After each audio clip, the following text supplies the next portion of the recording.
equals higher functioning.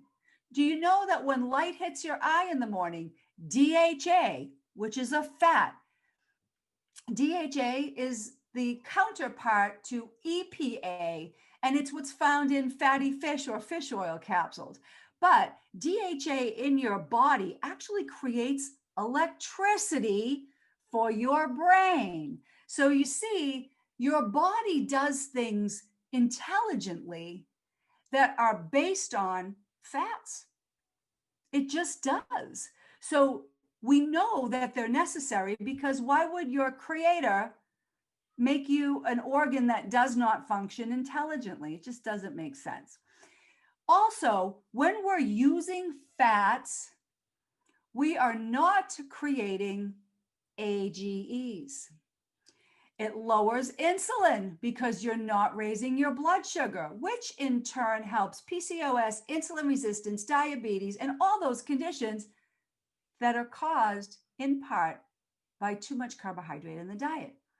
Lowers inflammation. Now, here's where I really want to open your eyes on something. And this is what people don't understand.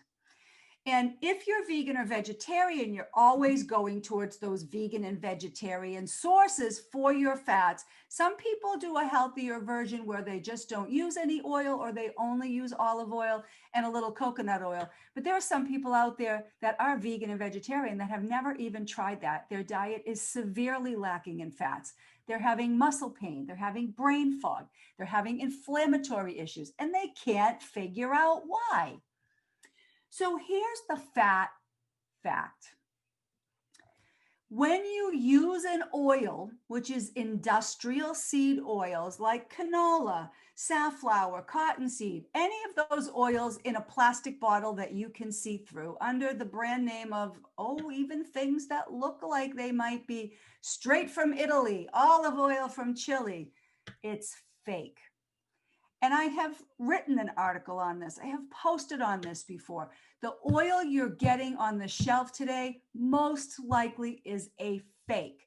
And the worst part about it is people are cooking with that. You should never, ever, ever cook with an industrial seed oil, because you're creating even more advanced glycation end products, which fry your brain, your cells, and your mitochondria cannot function. So now, if you take a look into your refrigerator, how many people have bottled salad dressings because they're eating a lot of salads because they're trying to eat healthy?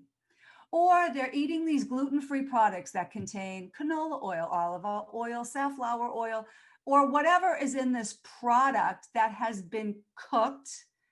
When you cook your oil, you've cooked that oil's benefits. And most of these industrialized seed oils don't have any benefits. They are only harmful and not helpful. And what's really sad and scary is they can go on television and claim that they are a cholesterol-free product because you've been scared into thinking cholesterol is bad. Well, stick around, because I'm going to show you something that will blow your mind. Those are my lab results when I ate strictly a high-fat diet. Now, lowering inflammation and eating higher fat improves all biomarkers of inflammation. And again, I am going to prove that to you. So let me share with you a little bit more about oxidization of an oil. When the medical wellness community, the health community, your doctors, your nurses, most authorities say that cholesterol is bad and you want to lower your cholesterol, cholesterol. Let me tell you something. Your body tightly regulates cholesterol. So do you know, while you're eating those oils to lower your cholesterol, your body is making more cholesterol? How many people do you know that are on statins, or they're saying that they're eating a healthy diet, but they just can't get their cholesterol down? It's because your body knows when you're not eating it, I need to make it, because it's that important that you do. So you see, it's not the way we've been taught. And our stinking thinking and our core beliefs are standing in the way of our health. So I'm going to start talking to you about how I got well, how I healed from autoimmunity, insulin resistance. I'm still insulin resistant, but I don't have really signs of it because I don't raise my blood sugar. I just avoid the problem and I focus on fats. So I tell people that I lost 10 pounds, had the sharpest memory ever, and continue to, dropped every marker of inflammation. But we look at cholesterol through these two lenses, good and bad. What if I were to tell you that I put bacon grease, olive oil, and coconut oil in a salad dressing, and I ate 2 or 3 salads, sometimes a day. I loaded my food with grass-fed butter. I ate grass-fed butter and coconut oil off the spoon. I ate fatty foods like lamb, fish, bison. I didn't even eat that much chicken, but all high saturated fat foods, high saturated fat foods. I'm going to show you what happened with that. Take a look at the results on the left-hand side prior to 2015. It was just prior to my undertaking an 80% fat diet, meaning basically most of my calories came from fat and vegetables. I ate very little protein, but when I did, it was the highest saturated fat protein, bacon, burgers. I did eat cheese for a while. I actually stopped for a while and I added it back in again. I stopped for a year. But at the time, I'm going to show you these results. I was not eating cheese. So take a look on the left. You see my cholesterol. Anybody would be happy to have that. My LDL was 94. The doctors would say, oh, okay, that's good, but we want to keep it there, right? Triglycerides were 63. That's like a blood fat component, but does indicate the amount of carbohydrates and sugars that are releasing in your blood. And then you've got this non-LDL. I'm not going to even look at that. What I want you to look at is what was in the yellow. Now, what was in the yellow was uncovered by a test that my doctor took that not too many doctors do. Most doctors are going to give you the green on the top, and if that looks bad, they're going to say, oh, statin, your cholesterol is high, and if you're obese, even 10 pounds, or have slightly high blood pressure on the day you visit the doctor, you're walking out the door with a statin.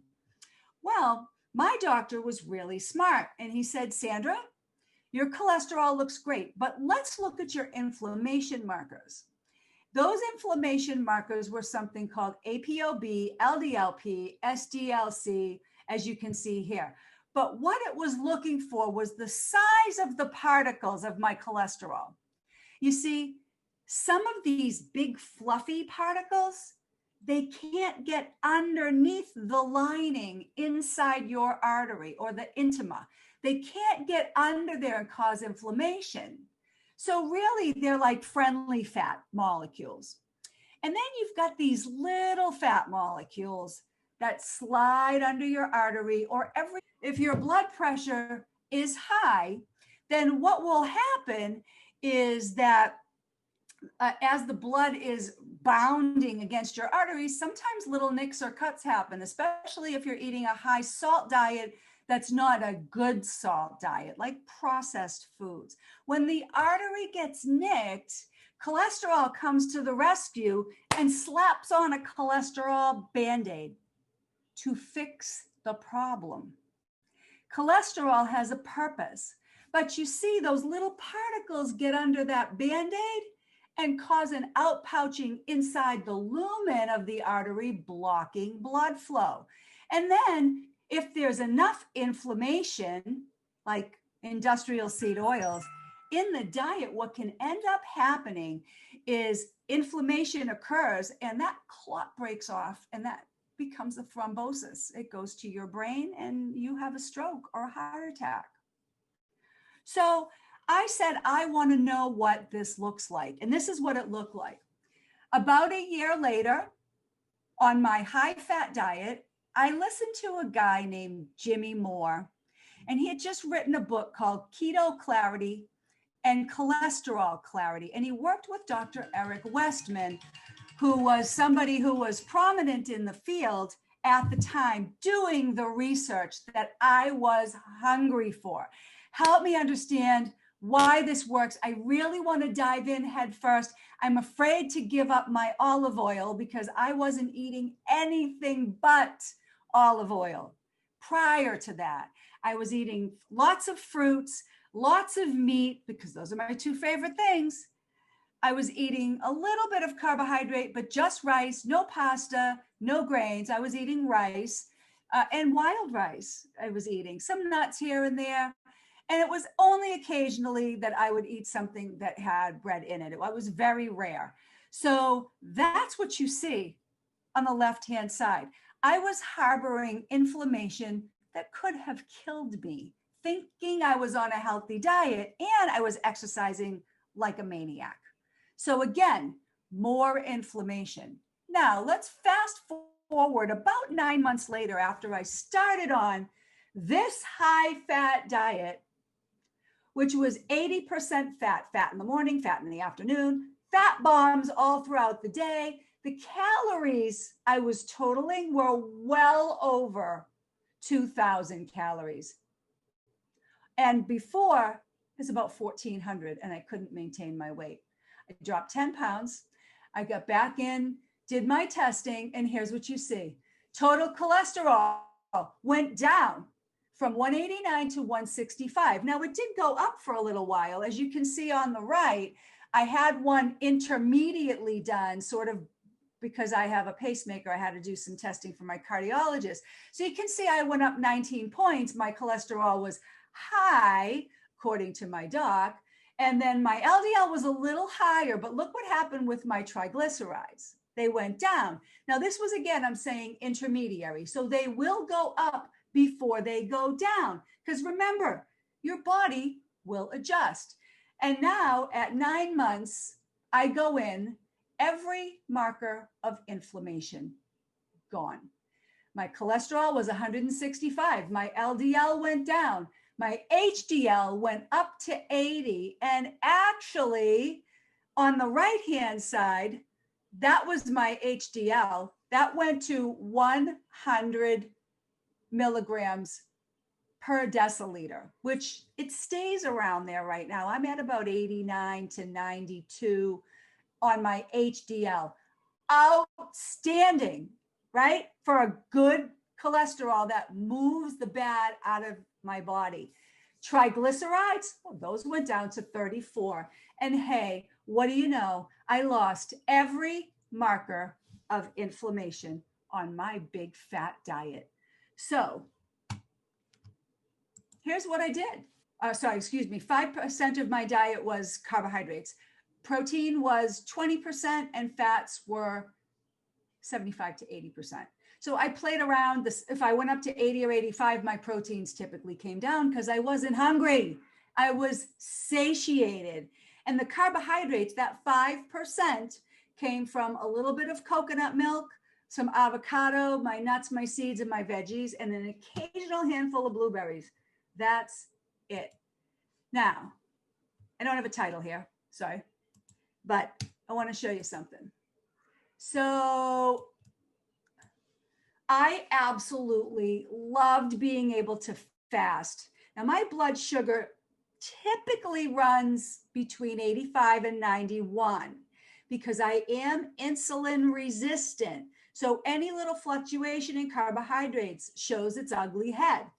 When I was doing this diet, I was able to fast, and I maintained a fasting blood sugar of between 78 and 81 for about 2 years. So if you compare a keto pyramid to the old pyramid, eggs and dairy, oils and meat, green vegetables, nuts and seeds, and at the top, some non-green starchy vegetables here and there and berries, that's pretty much where I stay, as opposed to this diet on the left-hand side that left me fatter, more inflamed, grayer, and feeling like crap. This is literally what I did.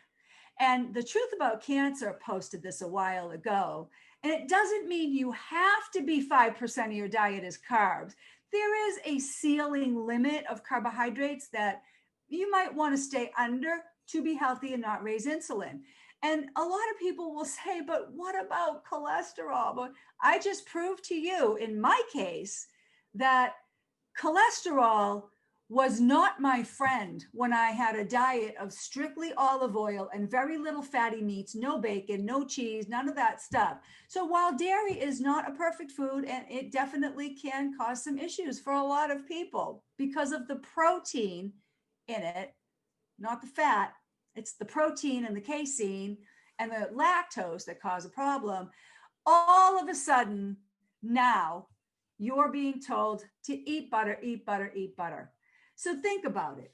Cardiovascular disease affects 65 million Americans. Close to 1 million Americans have a heart attack each and every year. And in the US, one person dies every 39 seconds of a cardiovascular disease because they've been following the wrong guidelines for decades.